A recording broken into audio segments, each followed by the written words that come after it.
In a quaint Swedish village, a love story spanning 4 decades meets a tragic and bewildering end. Agneta Westland, a loving wife and mother, is found mutilated near a serene lake. The prime suspect, her husband, Ingemar Westland, arrested and ostracized by his community, Ingemar claims innocence, but the evidence seems damning. Yet, as investigators dig deeper, they stumble upon clues so bizarre they defy belief. Could the real culprit be not man, but beast? People say Ted Bundy didn't show any emotion. I showed emotion.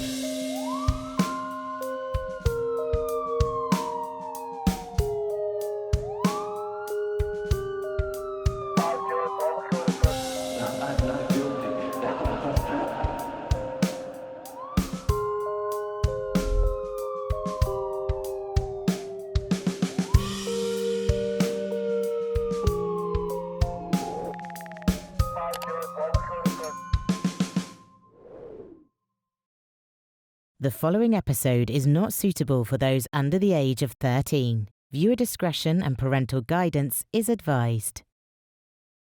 Ingemar Westland and Agneta Westland met when they were teenagers, and unfortunately, not all too much is known about their early childhood years or even their adult years. But what we do know is that when Ingemar had been 19 years old and when Agneta had been 15 years old, they had entered into a relationship together. This relationship would blossom into a lifelong lasting love that would tragically outlive Agneta. At some point in their 20s, the couple eloped. They would go on to have 2 daughters together, who would later tell reporters that their father would have worshipped the grounds that their mother walked on. In their later years, the 2 had settled on a farm in the small village of Loftahammar. Agneta and Ingemar spent their days enjoying several hobbies and tending to the land as they enjoyed growing old together. They had a fairly set routine with a good reputation and several friends in the village overall. In the later evening hours of Friday, September 8, 2008, the sun still hung high enough in the sky for Ingemar, who had been 68 years old by this point, and Agneta, who had been 63 years old,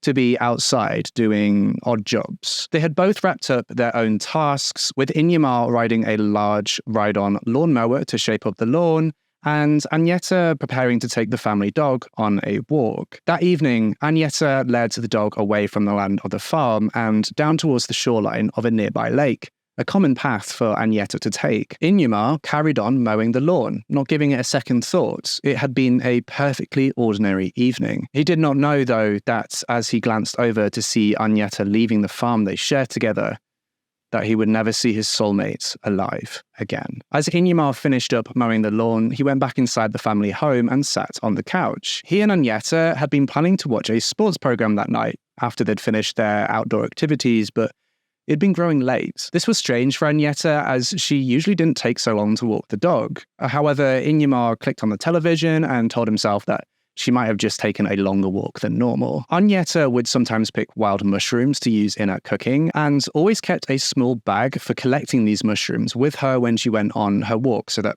she could collect these mushrooms and use them in her cooking. And because of this, Ingemar shrugged off her absence and continued to watch the television. Though, as darkness fell, Ingemar began to grow concerned. A long walk wouldn't have been too abnormal for Agneta, but a long walk after the sun had set was very out of the ordinary. All she had with her had been her mobile phone, a pack of cigarettes, the mushroom collection bag, and the family dog. She had nothing that would have helped her see properly in the dark. Ingemar decided to call Agneta's mobile phone, but he received no answer, and that was also very strange for Agneta, who always ensured to answer the phone. Ingemar then tried calling up friends that lived nearby to see if she'd maybe stopped to see them on her walk, though they said that they hadn't seen her either. And in a panic, Ingemar grabbed a torch and put on layers, dressing for the chilly September air outside, and set off to look for his wife, Agneta. Ingemar searched along the usual path that Agneta would have taken to walk the dog and called out into the darkness for her. His shouts echoed into the night, with only the sound of the wind rushing through the leaves answering his calls. He got no response, but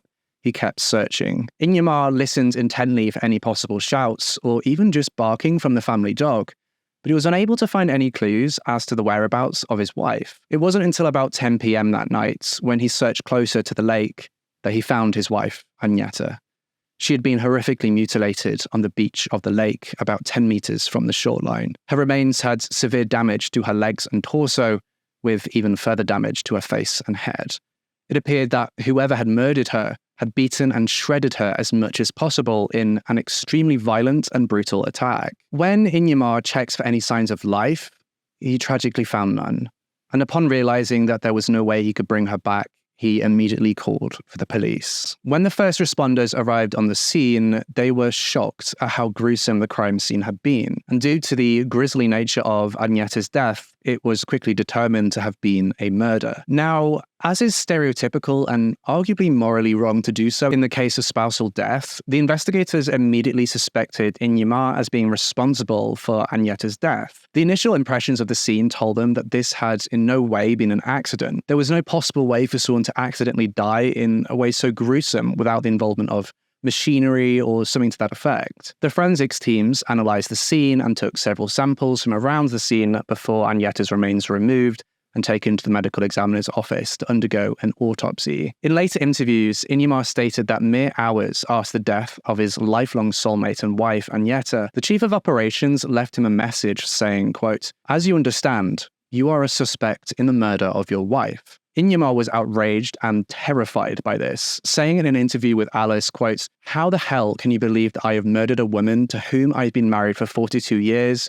and with whom I have 2 children?" Despite Inyamar's devastation at the accusation that he'd been responsible, the investigation into him as the possible murderer continued. The autopsy was conducted and determined that Agnieszka had died due to the trauma and from blood loss from the wounds she'd sustained during the attack. Specifically, the severe damage inflicted to her chest had caused severe, rapid, and fatal bleeding. The autopsy revealed that in some of the wounds of Agnieszka's body, there had been blades of grass and chunks of random fur, as well as DNA evidence from some kind of saliva. Further, the autopsy had been unable to determine what exactly had caused the damage to Agnieszka's remains. No murder weapon could be determined. However, the authorities had a theory. The investigators theorized that it could be possible that some machine, potentially a machine like a lawnmower, could have been capable of inflicting that degree of severely violent damage. A machine just like the lawnmower that Inyamar had been riding that night. They speculated that it could be possible that he had run over Agnieszka on the farm, placed her body in a trailer, moved her to the lake, and then pretended to have, quote, found her body there. And because of this, the authorities felt that Inyamar was more than likely the perpetrator of this killing. On Saturday, September 6, 2008, less than 12 hours after the murder of Agnieszka, Inyamar Westland was arrested by the police on suspicion of murder. And the reaction in the local community was immediate. Those who once knew and liked Inyamar now hated him. They saw him as a monster who they believed had literally mowed over his own wife. Inyamar was sent to a correctional facility as a prisoner during the course of the interrogations by the investigators. They made to go over his version of events over and over again, the investigators providing minimal information as to what they had found. The authorities spent significant time at the family farm collecting evidence from the bottom of the ride-on lawnmower that Inyamar had been using, as well as several other pieces of farm equipment and from a trailer on the farm. These pieces of equipment were all found to have blood on them. Samples were subsequently taken and sent to be analysed forensically to establish if they had contained Agnieszka's DNA. A cadaver dog allegedly also made numerous signals when detecting scents from around the farm. 10 days after the blood samples were sent off to be tested, the results of the DNA testing were completed. The blood was not that of Agnieszka. In fact, the blood hadn't been human at all. Inyamar was released from the correctional facility that same day, but he remained a suspect in the investigation. Following his release, Inyamar went to go stay with his daughters in another city as the community he once called home now hated him. He didn't want to stay there any longer. In October of 2008, the authorities decided to experiment further with this lawnmower theory. They conducted an experiment in which they purchased half of a pig from a butcher's shop, covered it with a layer of denim fabric as to simulate the jeans that Agnieszka had been wearing that night, and proceeded to use the lawnmower to run over the pig. When they did so, they found that the lawnmower actually sustained more damage than the pig did. They conducted this experiment several times, but found that in each experiment, the pig had not sustained the same kind of damage that Agnieszka had during the attack. In November 2008, about 2 months after her death, Agnieszka's remains were finally released by the authorities to the family so that they could bury her and lay her to rest. However, it is important to note that they actually sent Agnieszka's remains to the wrong place. They sent her remains to Vastvik instead of Nacka, where her family wanted her to go. When Agnieszka's family reached out to ask about it, they were told that they would have to pay for her remains to be moved to the proper location. About this, Inyamar said, quote, "It was like she was a form of cargo.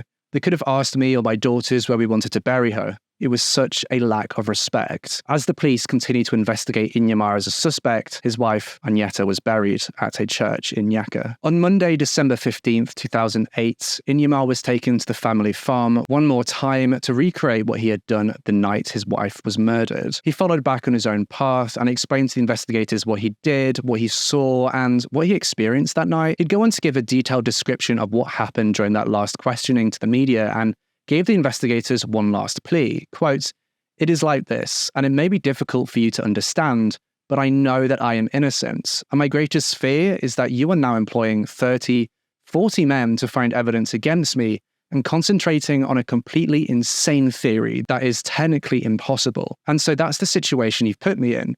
You're not going to solve this, and I'll remain a suspect and have to live with this for the rest of my life. I've been to the tomb 3 times, and I'm still labeled a murder.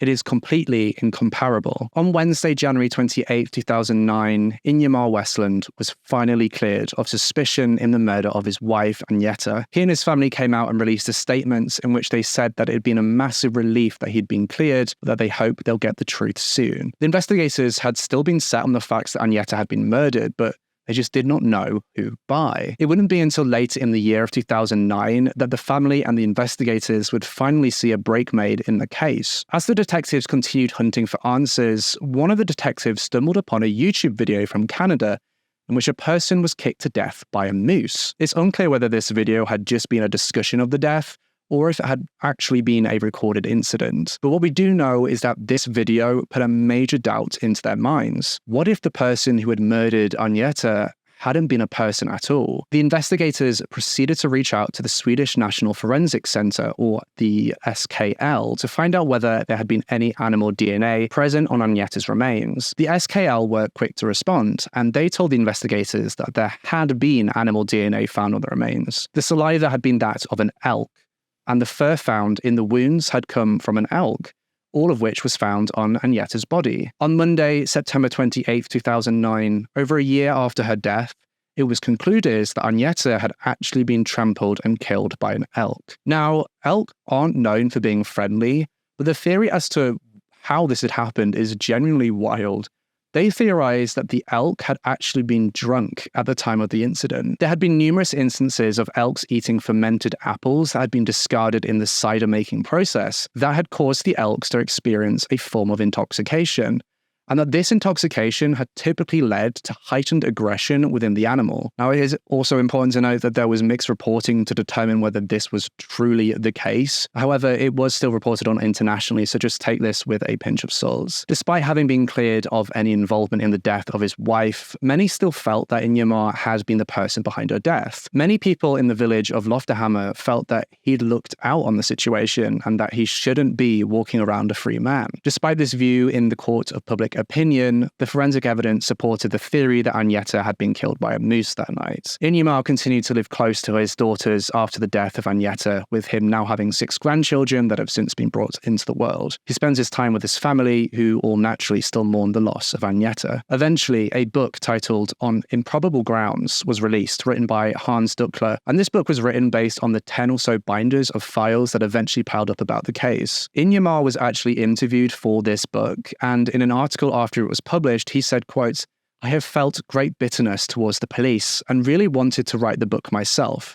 I wanted to talk about how rude people behaved, but at the same time, I don't want to be a vindictive type." Inyamar eventually received 24,000 Swedish krona, or just over 1,849 Great British pounds, or just shy of $2,300 as compensation for his troubles, though his lawyer had initially requested 621,000 Swedish krona, which is 47,830 Great British pounds, or just shy of $60,000. When asked about this compensation, Inyamar said, quote, "It's not about the money. I would like an apology or a pardon. I have not received that." In 2021, a documentary was released about this case titled Who Killed Agnieszka, which covered both the investigators' side of this case and the side of Inyamar's. Even years after the death of his wife, there are many people that still feel that Inyamar used the elk story to cover up the facts that he had murdered Agneta. However, it is vitally important to establish the degree of harshness that the investigation went to, which painted him out to be the killer to them. For over 6 months, Inyamar had been so badly slandered by his own community that he ended up moving away, abandoning his home, which he had lived in for years and loved for years. And although he had been cleared, the damage to his name and reputation had been irreparable. We were unable to determine whether Inyamar is still with us today, but we can speculate that he's still seen as a murderer in the village of Lofterhammer that he used to call his home, despite the official investigation's conclusion. Personally, and I don't usually give my opinions in these cases because I don't usually feel it's appropriate, but within this case, I personally believe that Inyamar is indeed innocent. The presence of so much elk DNA, the fur, and the failed lawnmower experiments are impossible to ignore, especially as there had been no damage caused to Inyamar's lawnmower. What is interesting is it's unclear what the blood that was found on the farming equipment was from, but as it wasn't found to be human, it likely was just some kind of animal or potentially rodent, something like that, but it is unclear what that was, and that is a bit of an unanswered question for me. I think the only reason that so many people believe him to be guilty was due to how skewed the investigation and subsequent media coverage had been, and the fact that some people simply don't want to be wrong. Whatever the case, I hope that Inyamar and his family have been able to grieve for their loss and have been able to recover from what can only be described as a complete nightmare. And that's everything I have for you in this case. I know it's a shorter one than usual, but this case deserves your attention just as much as the case that is an hour and a half long. Don't forget to hit that subscribe button and click the bell icon if you want to be notified every single time I post a brand new true crime case, just like in this video. You can find my research, which for this one was actually research before I implemented this new system, but you can find my sources and research down in the description down below. And with all that being said, I will see you in the next case.